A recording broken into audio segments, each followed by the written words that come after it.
Chinese cows churn out human breast milk. Deadly Egyptian seeds kill 48 and sicken thousands. And $750 million worth of worthless rice. These stories and news from the USDA. It's Food News Friday. I'm Chef Todd Moore. My mission is empowering people to cook without recipes. They experience the freedom to cook what they want, how they want it, the confidence to take control and try new things, the health benefits of fresh, wholesome foods, and the family-strengthening bonds of dinner time together, as well as the money they save by eating well. Live without rules, cook without recipes. It's a no-recipe lifestyle. The European Union has banned the import of seeds from Egypt, including fenugreek seeds, after they were identified as the probable cause of a recent E. coli outbreak, which killed 48 people in Germany and sickened about 4,000 more. Yesterday, a task force led by the European Food Safety Authority and the European Centre for Disease Control concluded that there is a high probability that fenugreek seeds imported from Egypt, which were contaminated by E. coli and from which sprouts were produced, are the underlying cause. The consumption of the sprouts then resulted in the disease. E. coli in seeds now? Mike Stones reports on foodqualitynews.com.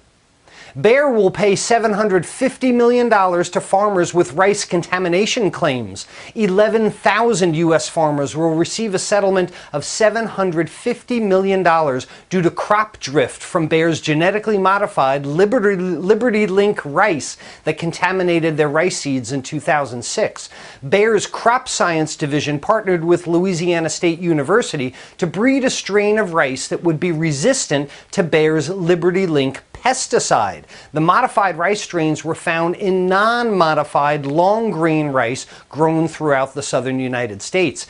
In one of the biggest cross-contamination accidents in history, more than 30% of U.S. rice crops were tainted and became unsellable, causing market prices to drop nearly 15% and resulting in profit losses of an estimated $150 million for the farmers. Exposure to genetically modified foods and the companion pesticides have been linked to a number of health risks, including infertility, neurological disorders, birth defects, and cancer. It's one of the miracles of science, I guess. Jill Ettinger has the story on OrganicAuthority.com. Are Chinese cows churning out human breast milk? Well, Chinese scientists have produced a herd of genetically modified cows that make milk that could substitute for human breast milk. It's a possible alternative to baby formula. Researchers at China Agricultural University introduced human genetic coding into the DNA of Holstein dairy cow embryos. The genetically modified cow milk is 80% the same as human breast milk. It contains several major properties of human milk, in particular the proteins and antibodies which the researchers believe are good for the human immune system. The Chinese research team is supported by a major Chinese biotechnology company, and they aim to have an affordable form of human milk on the market within 3 years. This is from ChinaDaily.com. Let's go to news from the USDA. Well, the USDA will now protect sage grouse habitats in 3 western U.S. states.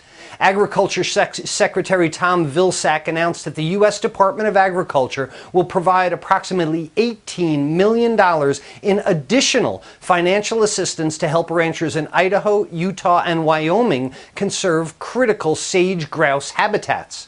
The USDA and its partners are taking a proactive approach to maintaining the large and intact grazing lands and supporting healthy sage grouse populations, Vilsack said.